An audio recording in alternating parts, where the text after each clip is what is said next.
Welcome to the 99% Geek Audiobook Theater. I'm the host, Andrew Gatesy, and you've stumbled upon an audiobook podcast companion to my website, 99geek.ca. I'm a writer with a Patreon where I release fiction novels one chapter at a time like episodes of a TV show. You can subscribe there for only $1 a month and get access to 1,000 pages of archive material as well as every new chapter as I release them. Don't want to pay $1 a month to read ahead? You can also purchase my first book, A Suburban Fantasy, on Amazon. Link on my site at 99geek.ca. But the book is included in the Patreon subscription. Or you can just wait for the podcast, which will always be a number of months behind. Subscribe or not, I hope you'll follow me on Twitter at 99geek.ca and spread the word about this podcast and my Patreon. There's a reason this podcast didn't start with any music. Why there's no production values. I'm a penniless writer, working nights at a coffee shop to pay my bills. I have only one talent, and that's the ability to tell a story. So without further ado, this is Adrift Homeless. Book 1, Rebirth. Act 1, Project Rebirth. Prologue, a misguided effort. Released September 30th, 2016. There was a shudder as their small gunship lifted off, and a computer screen in front of Tamika blinked out. It was the altitude gauge, and they were going to need it. She smacked it, and the screen sputtered to life again. The ship was already falling apart, and they had only just left the ground. She wasn't sure if the ship would hold together, and she was the one who redesigned it. You know, Mika, Tamika's darker-skinned best friend Jack said from the seat beside her, manual gauges don't short out. Yes, Tamika humored him, but manual gauges can't be programmed with an alternative mode upon leaving the atmosphere. The Blazkor gunships hadn't originally been designed for spaceflight. They had been used during the First Rebellion when she was still just a young kid. They had become symbolic of Blazkor might back then, sporting two massive machine gun turrets, one above and one below, that were able to track multiple opponents at once. Sure, the gunship had almost no maneuverability, resembling little more than a flying brick from a distance, but this brick came with two long multi-directional turbine thrusters on either side and was able to fly at slow but steady speeds or hover in place to maintain fire on ground targets. There was a time a fleet of Blazkor gunships was a sight that invoked terror as they descended upon their targets without mercy, but that was a time long past, and there were no nations left to fight alongside Blazkor in this rebellion. Himalaya City, the largest nation now on the planet, was once named capital after the First Rebellion cost more lives than anyone cared to remember. What followed were 2 generations of Himalaya City growing into their very own superpower and enveloping every surrounding nation until they had successfully taken over the whole world without firing a single bullet. That was until they came to the countries of Blazkor and Ipsil. It was Tamika's mother who led the defense, wielding fleets of the same Blazkor gunships that Tamika led a squadron of now. They tore up armies and cities able to fly in for maximum carnage, and then away before the arrival of reinforcements. But for all their victories, Ipsil still fell, and Blazkor was pushed back until they were up against a wall, a figurative wall that resembled more a large, expansive desert. I actually thought I had some water here, and I don't. Okay. I had no Coke. Fun. All I got is this warm beer. Alright. Tamika, studied in both physics and engineering, had a love of guns and weapon design. She had, in fact, been in charge of the refit for the gunships, which included her newly designed railgun turrets. Before, in the Mark I's, they were fast-shooting, low-impact machine gun turrets, great for chewing up personnel, but less effective against heavily armored vehicles. Her new guns worked with electromagnetically charged projectiles capable of reaching a very high level of kinetic energy. It was like the difference between dropping a rock at terminal velocity and an asteroid at speeds far faster.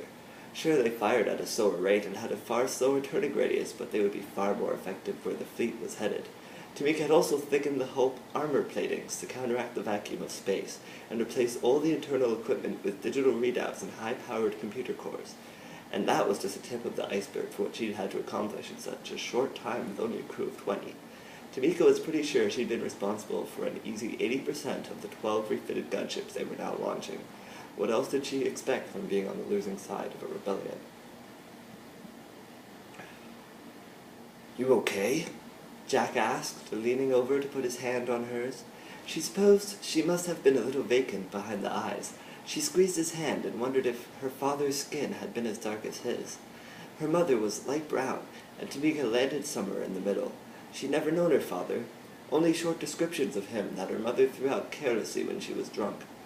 Seeing Jack's worried look, she remembered how now might not have been the best time to get lost in thoughts about her heritage. "You with me right now?" Jack asked her. She gave him a smile and patted him on the shoulder so he'd focus back on where he was going. After all, as pilot, the ship was in his hands. "I was just thinking about Mom's briefing," she told him, not completely lying. She could still hear her mom's voice in her head as she got out of her chair to wander the cockpit. They had no further to go. They only had one city left on the very boundary of the deep desert, with Himalaya city forces outposted on all sides. The enemy had overwhelming odds, and still their forces did not advance. Instead, her mother had received reports from her scouts and spies that the reigning superpower was reorganizing forces into a new project. It was something in deep space, something big, and something that definitely involved their military.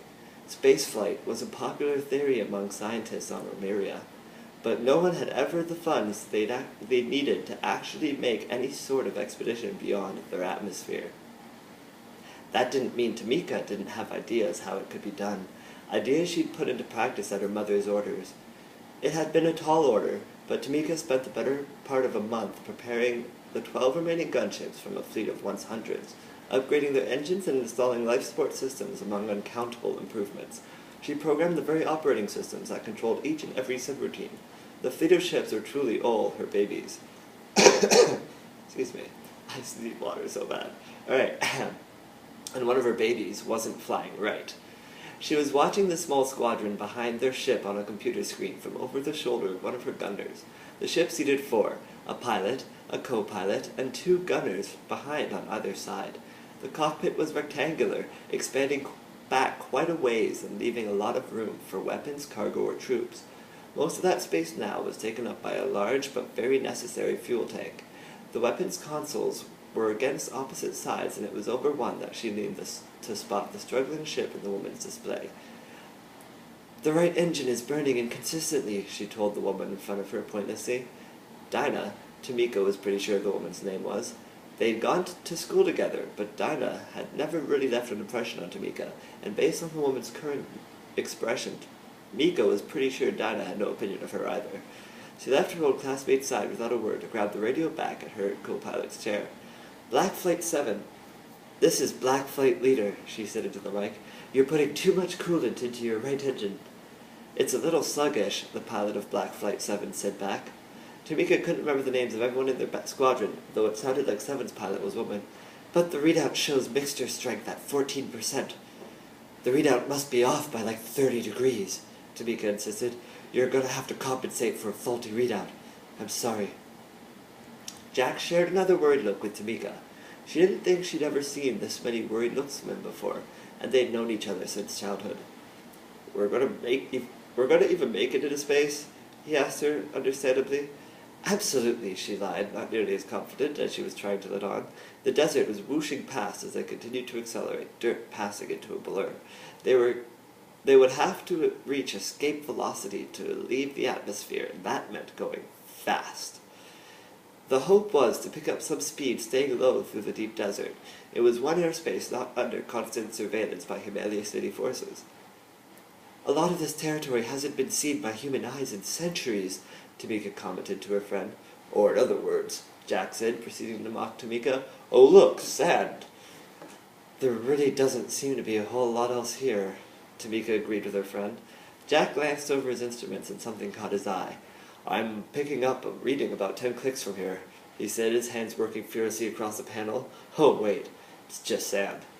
"All right," Tamika surrendered. "I get it. There's nothing in the deep desert." She pulled a keyboard out from her dashboard and switched to the command prompt interface, loaded a map of the planet, and patched in the GPS data to track their progress through the deep desert.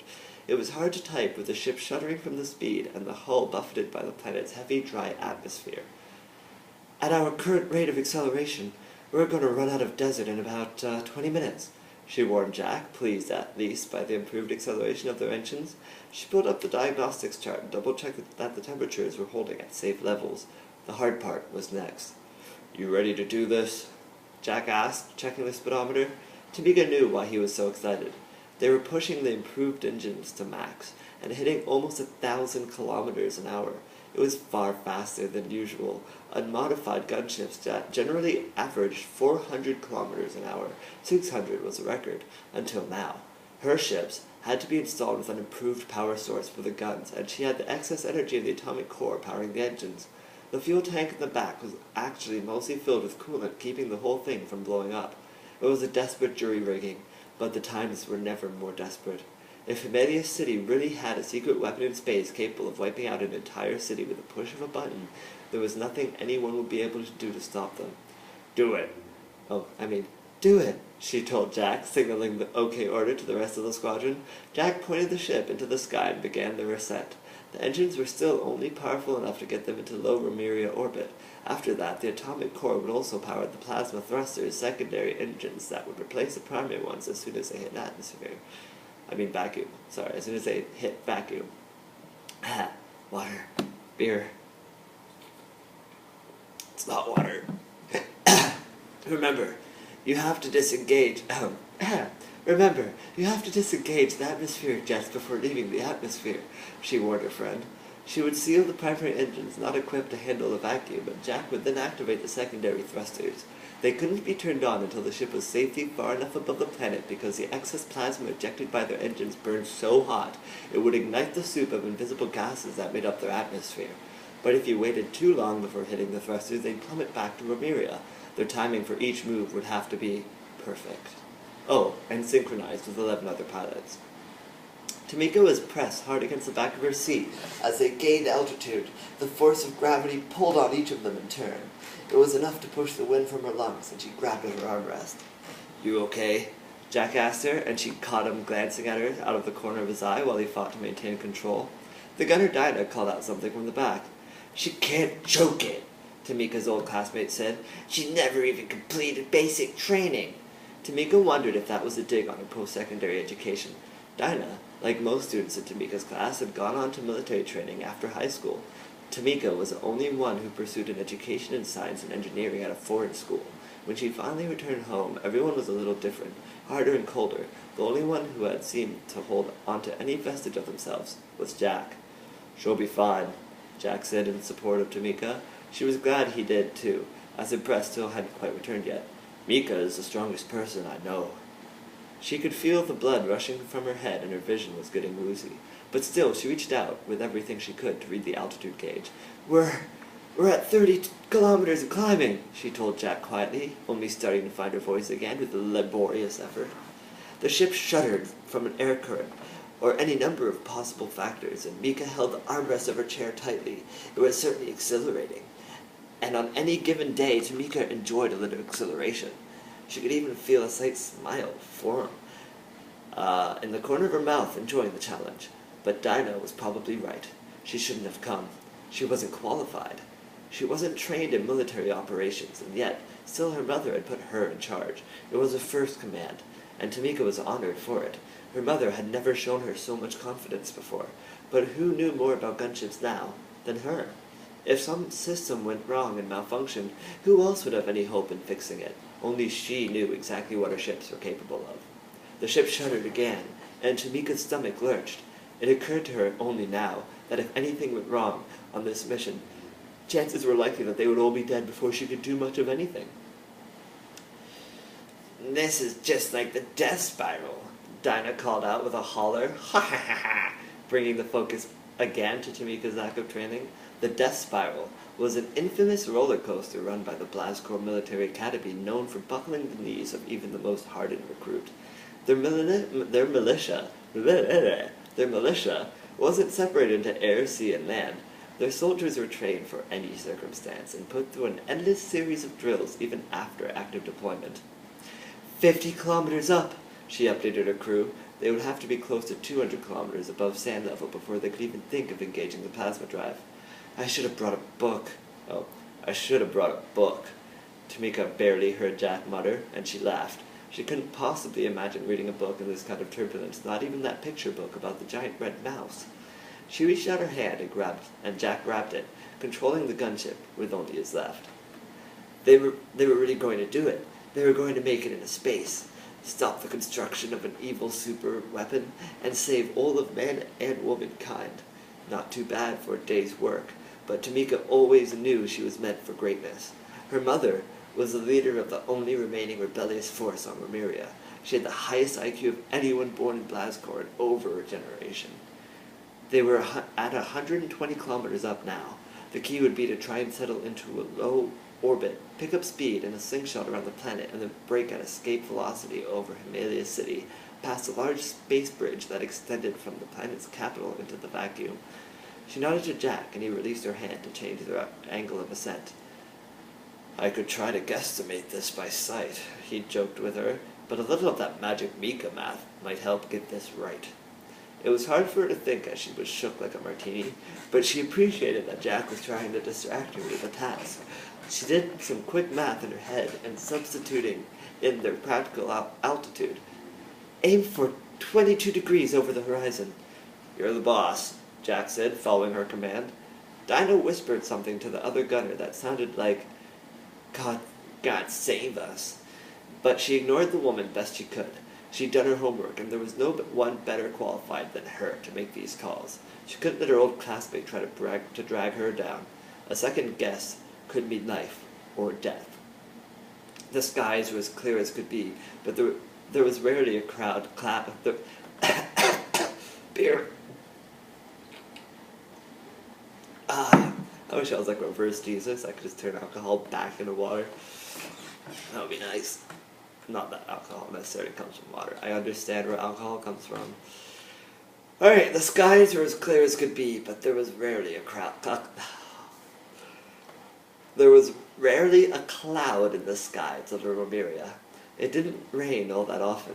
Tamika could see for kilometers in any direction, and could still look down and spot the sandy surface. It was very far down. They were nearing 300 kilometers up. This should be far enough. All right, Jack said, reaching over to switch on the dashboard, disengaging atmospheric jets. He pulled the throttle back with his other hand and then flipped the switch on the dashboard. Done. Now I'm going to power on the plasma drive. I'm going to give you a little extra power from the weapons, Tamika told her friend, making it so on her computer panel. Boop, boop, boop, boop, boop. I want to make sure the jumpstart holds. Now doesn't seem like the right time for performance issues. You're telling me, Jack agreed with her. He lifted the glass case back on the secondary yoke beside his seat, grabbing it with one hand and holding the pilot stick in the other. He squeezed the trigger of the plasma drive. Tamika could feel it roar to life at their backs, pushing them into their seats again. Jack started laughing, though it wasn't immediately apparent to Tamika why. The power on this thing, he cooed. Tamika breathed a sigh of relief. The drive has stabilized. We've got thrust. I can't believe it worked. I can't believe it worked. She could hear Dinah comment from the back. Now we'll have to see if the guns work half as well as that just did. I assure you, Tamika said behind her at Dinah, the hard part is behind us. Guns happen to be my specialty. I have a lot more faith in them than I did us making it to this point, and frankly, far more faith than I have in my gunners. Instead of worrying about if the guns will work, how about just worrying about your job? This woman was starting to get on her nerves, and she didn't even remember sharing any classes with her. There must have been at least one, but Tamika couldn't think of it. Trust me, she said at last, the hard part is behind us. She pulled blankets from a compartment. Though you might want to wear these, she told them sheepishly. It could get a little cold in here. She handed a thick comforter-sized quilt to Jack, who looked at it in concern before sticking it around his shoulders. How cold are we talking about? Don't worry about it, she insisted, passing blankets behind her. I'm sure the insulation will help a lot. Alright, take a look. That's the space bridge, Jack said, pointing to something in the distance in front of them. Himalaya City, Tamika said quietly as they drew closer. It was a large metropolis with towering sandy brown skyscrapers and dusty roads. The further the buildings were from the center, the smaller they were. Even now they were flying over municipals of huts and other run-down low-income real estate properties. "Won't they see us?" Dana asked from the back, as if she'd found a hole in Tamika's plan. "Or am I stepping outside of my job again?" "They don't actively track every object this high up," Tamika explained impatiently. "Even if they happen to spot us with a randomized check, we'll be long out of range before they can scramble fighters." ... "All squadrons launch," John said into his headset as his fighter plane lurched into motion and launched him from the Rebirth into deep space. "I repeat, squadrons 1 and 2 are a go." The swirling nebula that surrounded their solar system was beautiful.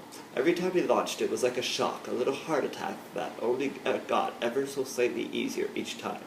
He had to focus. There was no time for space gazing, or taking in the beauty of their moon star up close. "This is Squadron Leader, initiating roll call." "2 shows all green," Omen's voice said into the radio. It was Sarah, John's co-pilot for years. "Every day the life support feeds me oxygen. Okay, I'm calling it a win." 3 with no problems on my screen," a gruff voice spoke. That was Stevie Oxfray, better known as Ox. He was older, a veteran pilot from before John's time, but John knew the man could fly circles around most of the rest of them. Not him, of course, but most of the others. "Not that I feel any safer." He hadn't yet adapted to their change in scenery. Flying over Meridia didn't feel quite the same in 0G. The rest of their squad went through roll call, joining information behind him as they did so. "Our mission," he told them through the radio, "is to scout multiple self-propelled unidentified flying objects on an intercept course with Project Rebirth." Sarah's voice came in through the radio. "Unidentified bogies flying in space?" she asked for clarification. "I thought we were the only ones who could do that." John immediately dismissed her confusion. "Reserve judgment until we have visual confirmation," he said, figuring it just as likely to be nothing as it was to be anything. All this was new to them. None of the instruments they'd been installing on the base worked half the way they were supposed to. This was easily just a false positive. There certainly wasn't anything on his screens yet. Then again, he was stuck with a planet-based sensor that wasn't much used in the directionlessness of space. Their fighters had been modified for deep space with far stronger armor plating and integrated life support systems that kept oxygen and temperature perfectly level. Other than that, the G-32 Endermans, named after famous engineer Thomas Enderman, had a fairly rudimentary cockpit, and that hadn't changed one bit. There were wires running through the cockpit to all the different systems of the snub fighter. And that had been like that before the modifications were ever tacked on top. The Enderman was like an atmospheric fighter that never stopped evolving. Next it would be adapted to swim in the water or some such, a most useless modification when their planet didn't have any deep bodies of water. They were orbiting the moon. The project they were set with defending was placed on the far side so that it would not be spotted in the night sky over Omeria, not even with a telescope. They would have to get to the other side of the moon to intercept whatever it was out here in the dark with them. "Maybe it's one of Dennis's boogeymen," Sarah suggested over the radio. A few weeks ago, John's 4th pilot in his squad had insisted on seeing something moving out there during a patrol. It didn't come up on any of their sensors, local or long range. He insisted that as he approached it, it had lit up and burst away into the swirling gases of the nebula that surrounds the solar system, immediately disappearing. "It was real," Dennis insisted to them through the comms. "I didn't make it up." Like when you told Ox that you'd slept with me?" Sarah asked him back. "That was fresh out of flight school 11 years ago," Dennis insisted. "Are you never going to let that one go?" "We all know where," Sarah continued. "The only person in this squad that comes close..." "We all know here," Sarah continued. "The only person in this squad that comes close to meeting my standards is one." John smiled, but chose not to weigh in on the conversation. Acknowledging any attraction with anyone in his squad would be beyond inappropriate. "Let it be known I'm not a slut." "Just a brown-noser, then," Ox said with a gruff laugh. Sarah's mic clicked. "You're just jealous 'cause you're fat and old." "What was that?" Ox asked, the third fighter in John's squadron, breaking formation to roll behind John's co-pilot. Slut! Cut the chatter, Squadron 1. John chastised them. Ox, get back in formation. We're almost to the other side of the Moon Star. Moon Star was an affectionate name the people on Remuria had for the moon, pretty much the replacement star at night. With a swirling nebula around their planet, the moon was the closest thing to a star in their night sky. Should call me fat, Ox complained, nonetheless obliging his superior officer. You're all overweight losers, John chided them gently. Why do you keep fighting for Two's affections? None of you are in her league. Maybe Talia, Sarah said. What? Spoke up a feminine voice. It was 7. Really, 1 from Squadron 2. Seriously, John said, needing to get his squadron in line. The next person who breaks radio silence gets double patrols next week. What? Talia said through the radio again. You don't count, 7, Sarah told Talia through the radio. You just go on being cute. John supposed that didn't count either. What? John thought he spotted the unidentified bogies. He captured them on his targeting computer, which zoomed in with an external camera to give him a snapshot of the lead ship. They were definitely spacefaring crafts of some kind, but small. There was no way they could be flying Camellia City colors. John knew intimately every ship in their fleet capable of space flight, and every contract on order. Those look like blast core gunships to you? Sarah asked over the comms. If it were true, he had to commend their effort. He counted about 11, maybe 12. It was still hard to see from that distance. Ox's voice rang through next. I shot down plenty of them things in the war. The first rebellion was before John's time. Remind me again, he asked the squad. What do the rebels arm those aerial gunships with? 360-degree rotating top 30 machine gun turrets. Ox reminded his squadron leader, 1 above and 1 below. That was what he thought. They have to know those won't penetrate our reinforced armor. There was a flash of light from one of the gunships, and the light seemed to streak across space a brilliant, beautiful white. When it hit one of the fighters in his squadron, it went right through, like a hot knife through butter, and the fighter ripped apart in a fiery, chaotic mess. John's heart dropped. That had been 6, the newest recruit. He had only just met the kid's parents. Fuck me, Sarah swore over the radio. Dennis's voice came through next, and he sounded panicked. Those aren't 30 cows, man. Enough chatter, Squadron 1. Jason chastised again. Let's show Squadron 2 why we're the best of the best. Both squadrons break formation and evasive maneuvers. All the gunships are firing now. The first shot an obvious success for them. John's squadron broke away from him, and they all ducked and weaved through the blinding white light ahead of them. One shaft of light came straight at John, and he ducked his fighter below it. He skimmed the Enderman along the shaft of light and swung his wing at the last moment to avoid a second shaft. It was almost like a dance. His fighters all closing the distance between them and their opponents with every volley of shots. John rolled around another shot and got target lock confirmation from his targeting computer. Boop, boop, boop, boop. Arming his missiles, he sandwiched his fighter between 2 shots and let the missiles fly from his wings. Missiles launch, he told his squadron, watching his warhead streak their way across the darkness to collide not with the ship he was aiming at, but the one behind it. It erupted in a large fireball that quickly snuffed out in the vacuum of space, and, though it wasn't his target, he supposed that was good enough. They were keeping formation so tightly they were like one large target. They probably didn't have the best maneuverability, but they certainly made up for it with swiveling turrets that could strike from any angle.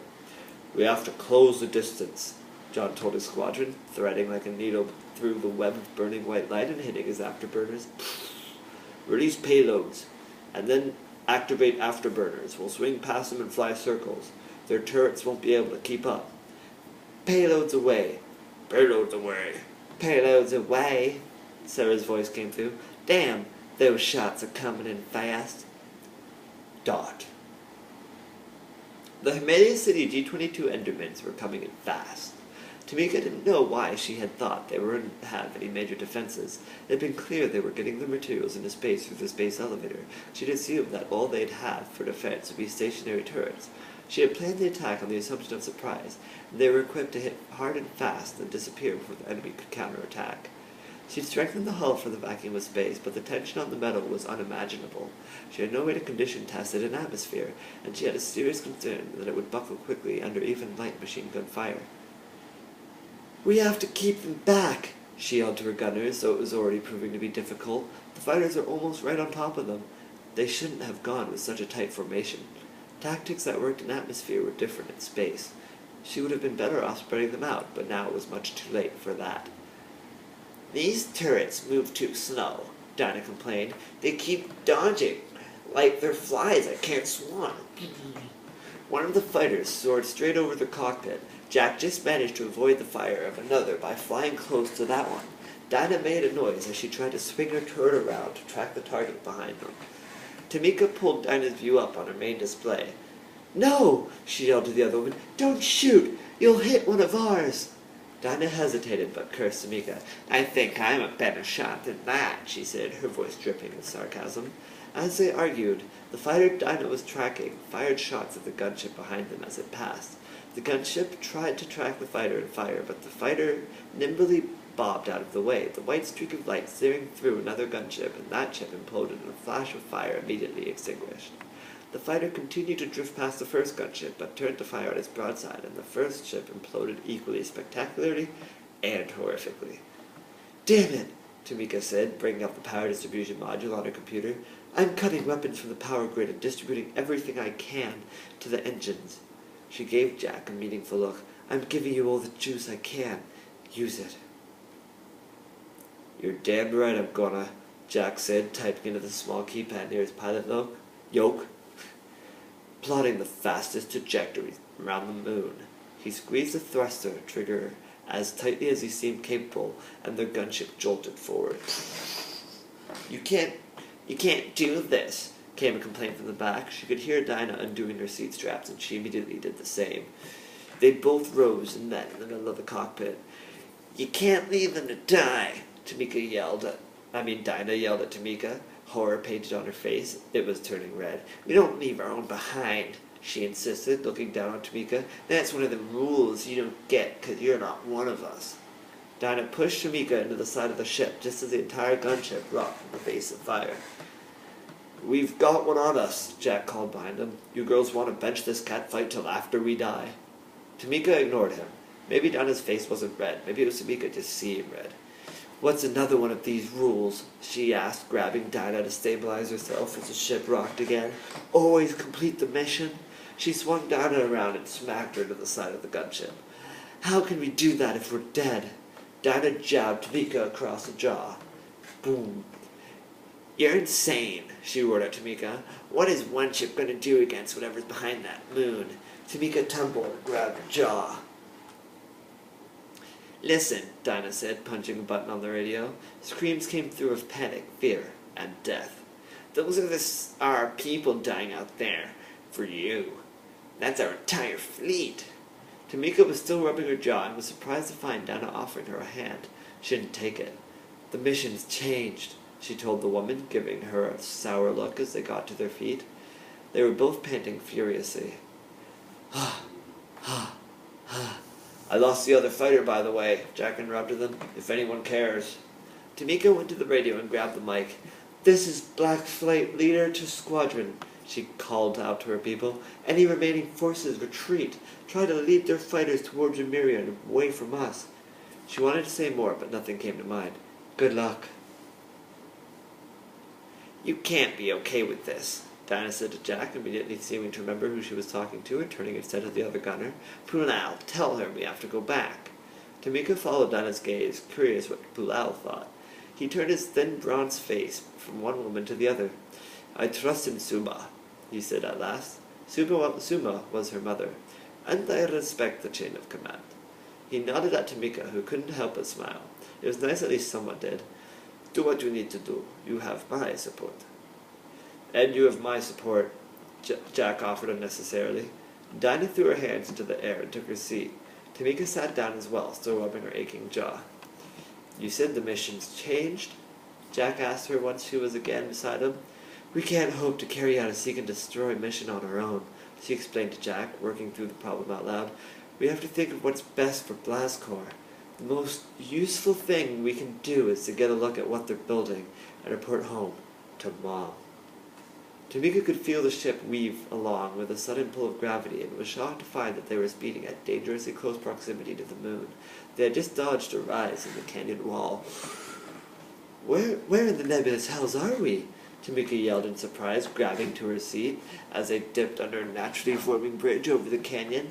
Ignorance in this case had been bliss. I did say I had to lose them, Jack told her, getting so close to the surface of the moon that their engines kicked up dust. He was skimming them along the surface, likely to keep them away from any more distractions. They passed what looked like a radar dish. Wasn't that... Tamika started to say, her mind spinning. Some kind of radar dish? Jack mused, clearly coming up with similar theories of his own. Been seeing them every few kilometers, and they think they've been seeing them every few kilometers and think they make some kind of radar net. I've done everything I can to keep us below it. Jack wasn't far off.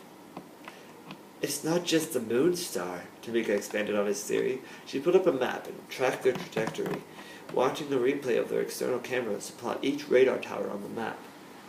The net expands all the way to Romeria, all of deep space in this quadrant. This is how they saw us coming. If I'm right, Jack said, pointing to the horizon, it should be just over that. She knew he was talking about the other side of the moon and whatever weapon they had hidden there. Tamika prepped the external cameras again and confirmed they were still recording. Not to jeopardize a mission or anything, Tamika said from the backseat, but can we get gun control back, or do you still need all that power for yourself? That was right. Tamika had pretty much forgotten that she'd left the engines almost overheated.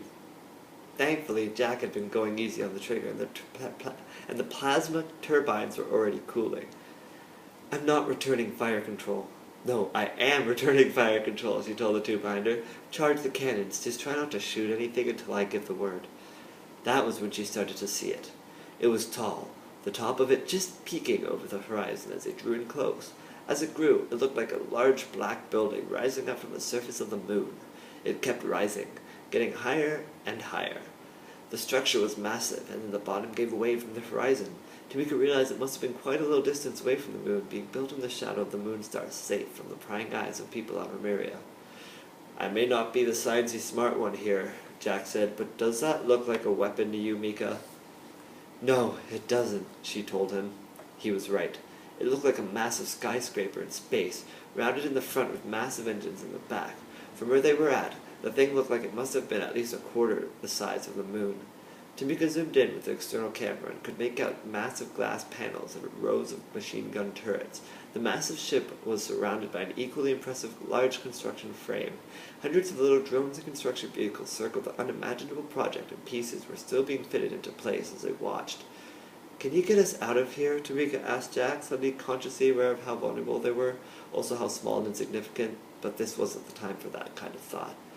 Without getting us noticed or killed? Jack asked her. You do remember that sensor net, right? Of course she did. It wasn't like this was her first mission in command or anything. I hate you, Dinah told Tamika, and her heart sank. This was the last thing she needed right now. And you hate me. Tamika had no idea where that came from. But I have an idea, if you're willing to listen. Oh, thank the gods and the moon star. All right, Tamika said, trying not to show her relief. You've got my attention. Tamika allowed herself to be led to Dinah's station. The gunner brought up on her console's main display the map of the sensor net Tamika had put together just moments ago. I was going over that map you made, Dinah told Tamika. Each radar dish on the map of the moon had lines extending from them, creating a web around the space between the moon and the planet, bouncing off similar radar towers there. The blue ones are the ones we know about, Tamika told Dinah. The ones in green are projected locations of the rest based on the angle of the radar dishes in view and the most likely dispersal pattern that they were going for. It all sounded complicated, but Tamika figured it out on her own. She wasn't a super genius after all. Tamika hadn't figured it out on her own. She wasn't a super genius after all. The computer did most of the work. Yeah, Dinah said in a hurry. Okay, so I was looking at the map and I figured. She hit a button on her console. If we dig out these two towers here and here, she pointed at the screen, then, wow, The tower she pointed at disappeared, and the segment of the web they held together faded. "It's a path out," Tamika said in surprise. "It's a small window," Dinah admitted. "Are you getting this, Jack?" Tamika asked, sending Dinah's updated map data to Jack's station. "After we hit the first one, they're going to know we're here." She sat back down beside him. "You're going to have to plot the fastest course to the second dish and straight up and into that hole in the web. It won't be very large, but if they don't catch us by the time we hit it, we should be invisible." "The hole only goes so far," Jack told her. "They'll see us eventually." "But they won't be able to catch up by then," she told them. "Especially not if I transfer the power from weapons again." "Oh, yay," Dinah moaned in her seat. "Can't wait." "I'll do it right after we hit the second tower," Tamika told them. "The engines were really overheating last time," Jack reminded her. "I don't know if they can sustain full ignition that long." "We'll burn them then. We'll burn them out then," Tamika told them. "We push them and get as much speed from them as we can, then drift into a Romarian atmosphere and activate the atmospheric jets." "And there'll be enough to slow us down?" Dinah said from the back of the gunship. "Right?" "You can make it work," Tamika said to Jack, confident in her friend. No one could fly a large, blocky, sluggish brick quite like her friend Jack. "I could probably get us through that alive," Jack admitted with a nod and then a shrug like it wasn't a big deal. Tamika could tell he was trying to put on a brave face. They would have to make it home to tell her mother what they saw, or everything that happened today would have been for nothing. Her mother needed to know what Himalayas City was building here in the shadow of the moon star. She needed to know that this had all been a misguided effort. And that is the end of the prologue. Chapter 1 is entitled Nothing in the Deep Desert, but I will not be reading that today. So that was the first chapter of my science fiction book. I told you, if you've been listening to the podcast, that the previous chapter, which was only about 15 minutes, was quite a bit shorter than future chapters would be. Even this one was, it was 20 pages actually, so that's closer to what it would be. Usually 25 to 30 pages is what the average chapter is on my Patreon page, which you can find at 99geek, at patreon.com/99geek. But you can also just find the website 99geek.ca. By the way, that's the numbers 99, not spelled out or anything like that. Also at 99geek.ca, you'll find links to my podcast, as I was just mentioning. If you're watching this on YouTube, which I'm going to be releasing my first chapter up on YouTube today, along with the podcast. You can also find links to my Patreon, my blog, if you're interested in my blog, my Twitter, all of those awesome things. If you want to mail me, you can send me a mail. You can always email me at aldon@gmail.com. If you email me there, I'm pretty sure that's what it is, aldon@gmail.com. It might be .com. Aldon, ALDONN, @gmail.com. I'll have links in the show notes. There's also aldon_clone@hotmail.com, but don't worry, aldon@gmail.com is easier. Alright? And you can email there, and I'll read your mail online. If you want me to send you free copies of my books, I'd consider that if you'd be willing to do a little marketing for me, to spread the word. Tell your friends, everyone, hey, new podcast, new books. If you like to read, there's a place you can go, download the PDF every month. At the same time, it's the same time end of the month, just like this is going to be at the beginning of the month. I say same time, as in within the 1st and the 14th, you're going to get one of these podcasts. And within the 16th and the 31st, you're going to get a new chapter on my Patreon. So that's pretty exciting. On top of that, next month is going to be a big month for my Patreon. It's going to be another free chapter. Sometimes I release free chapters, usually they're themed after holidays. And in October, obviously, there's a Halloween coming, so I almost said Thanksgiving, hey, throw you off a little there, but no, it's Halloween. I actually did a Halloween-themed chapter last year. That was actually the prologue of the third book that I will be introducing to the podcast next month. So what's cool is that there will be both a Halloween-themed chapter in the podcast, the prologue of the Aldon Chronicles, as well as a Halloween chapter free to read on Patreon. If you go to my Patreon page, that's the end of October. It'll be before Halloween, hopefully a week before, if not 2 weeks before. When it comes to theme chapters, I like to get them out early, get some eyes on them, This should be a really good time. The first theme chapter came out great. I'm going to really enjoy reading it for you guys. It's shorter than that, so this won't go on for 45 minutes. If you enjoyed that, please, I beg of you, at least follow me on Twitter, at Andrew Getsy. That's Geczy. I hope you know how to spell Andrew. Also, as I said, you can mail me, you can subscribe to my Patreon. It's only $1 a month, that's it, just $1. You can pay $10 if you want to name a character. Every month, anyone paying $10 for that month will get to name one character. If you can even pay $20 and create a whole backstory for that character, or come up with a new location, or anything. Like, you could even make it really, really crazy, and I probably won't feature it prominently, but like maybe it'll be a crazy acid dream or something that somebody will go through and meet this person that you come up with who's totally wacky. But I mean, if you want to try and mess up my story somehow by throwing in something that totally doesn't fit, I'll make it fit.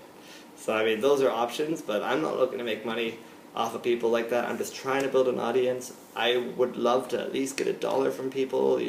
I work nights to pay my bills at a coffee shop. It's not fun. It's why I don't release more than one chapter a month. I would do more than one of these podcasts a month, but then, I mean, we'd catch up to the Patreon pretty quickly, and I want to keep at least a bit of distance between the podcast and the Patreon. I hope you understand that. But it's only $1 a month. You can keep caught up. We're up to chapter 4 for each of the 3 books. I've got 3 books, as well as one previous book. Okay, so there was the podcast last month that was A Suburban Fantasy. That's completed and on Amazon. But then there's also the sequel, Urban Fantasy. And then there's this book, Adrift Homeless.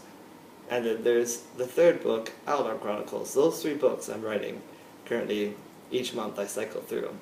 So next month, as I said, it's going to be really focused on the Outlaw Chronicles, both on the podcast and the Patreon, so tune in and hope you enjoy.